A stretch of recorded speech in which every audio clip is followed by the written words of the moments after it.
Hello everyone, কেমন আছেন আপনারা? আশা করি আপনারা ভালো আছেন, পজিটিভ ভাবনা চিন্তা করছেন। আমি সবসময় বলে থাকি পজিটিভ ভাবনা চিন্তা করতে। আমি এসেছি একটা নতুন রিডিং নিয়ে, যদিও এই রিডিংটা রিকোয়েস্টেড রিডিং। যদি কেউ কোনো পার্সোনাল কোনো টপিক নিয়ে রিডিং করাতে চান তাহলে আমাকে রিকোয়েস্ট করতে পারেন, আমি সেই টপিকটা নিয়ে রিডিং করার চেষ্টা করব। তো এই রিডিং জেনারেল রিডিং, সবার সাথে রেজোনেট হতেও পারে, নাও হতে পারে। যেটা রেজোনেট হবে সেটা নেবেন, বাকিটা ছেড়ে দেবেন। এছাড়াও যদি কেউ পার্সোনাল রিডিং করাতে চান, মানি, হেলথ, কেরিয়ার, রিলেশনশিপ, যে কোনো বিষয় নিয়ে, তাহলে আমার সঙ্গে যোগাযোগ করতে পারেন। আমার নাম্বার 7501073657। তো চলুন দেরি না করে আজকে রিডিংটা করি। আজকে রিডিংয়ের টপিক হলো কি কারণে মেয়েদের জীবনে অন্য কোনো পার্সেন্ট আসে। তো চলুন দেখি আজকের এই টপিক নিয়ে রিডিংয়ে কার্ড কি বলছে। নারীর জীবনে দ্বিতীয় পার্সেন্ট আসার কারণ। এই রিকোয়েস্টটা আমাকে করেছিল বাংলাদেশের থেকে যে রিকোয়েস্টটা করেছিল সেই রিডিংটা আমি করছি। টপিকটা সেই আমায় দিয়েছিল এই টপিকে একটা রিডিং করার জন্য। তো দেখি কার্ড কি বলছে। সবার প্রথমে এখানে দেখা যাচ্ছে হিলিং এসেছে, ক্ল্যারিটি এসেছে, নিউ বিগিনিং এসেছে।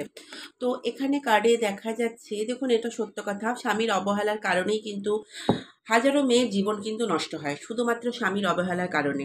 হ্যাঁ, আপনি বিবাহিত হয়েও দ্বিতীয় পুরুষের মায়ায় পড়তে আপনি বাধ্য হয়েছেন।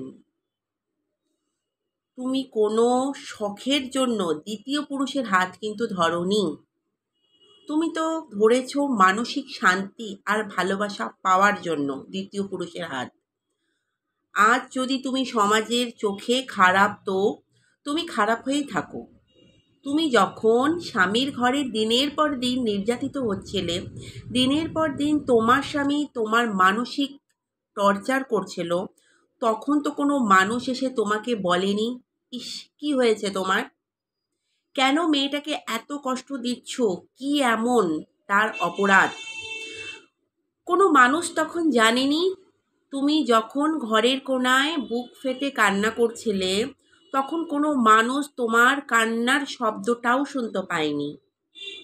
আজ যখন তুমি দ্বিতীয় পুরুষের হাত ধরে একটু জীবনে ভালো থাকতে চেয়েছো, তখন মানুষ তোমায় প্রতি নানান অভিযোগ তোমার প্রতি তাদের রয়েছে। কেন, এমন কি তোমার অসুবিধা যে স্বামী থাকতে তোমাকে অন্য কোনো দ্বিতীয় পুরুষের হাত ধরতে হলো? তাহলে কি তোমার চরিত্র খারাপ? না, তোমার চরিত্র খারাপ নয়, তোমার পরিস্থিতি খারাপ। বাবার ঘরে দুমুঠো ভাত তো তুমিও পেতে, শরীরের কাপড় তো তুমিও পেতে, তার সাথে বাবা মার বুক ভরা অসম্ভব ভালোবাসা পেতে। কিন্তু স্বামীর ঘরে দুমুঠো ভাত, পরনের কাপড়, তার সঙ্গে হাজারো কষ্ট, অভিযোগ, অবহেলা, কষ্ট, দুঃখ, অভাব, সব একসঙ্গে তুমি পাও। তুমি তো মানুষ, তোমারও তো ভালো থাকার অধিকার আছে। তুমি বিয়ে করেছিলে, তোমার কন্ট্রাক্ট সাইন কিন্তু হয়নি। যে স্বামী তোমাকে যেভাবে নির্যাতিত করবে, তুমি সেইভাবে সেই নির্যাতন মুখ বুজে সহ্য করবে। দ্বিতীয়বার তুমি জীবনে ভালো থাকার চেষ্টা করবে না। তোমার বাবা এটাও বলেনি আমার মেয়েকে তোমার হাতে তুলে দিয়েছি, তুমি তোমার মতো করে ইচ্ছে মতো আমার মেয়েকে কষ্ট দিবে, দুঃখ দেবে, এমনকি জীবনটাও নিয়ে নেবে। তোমার বাবা এটা ভেবে তোমাকে তার হাতে তুলে দিয়েছিল, সে যেন একটু আদর যত্ন তোমাকে করে। কিন্তু না, সেই রকম কিন্তু ছিল না, তার সব কিছু উল্টো ছিল।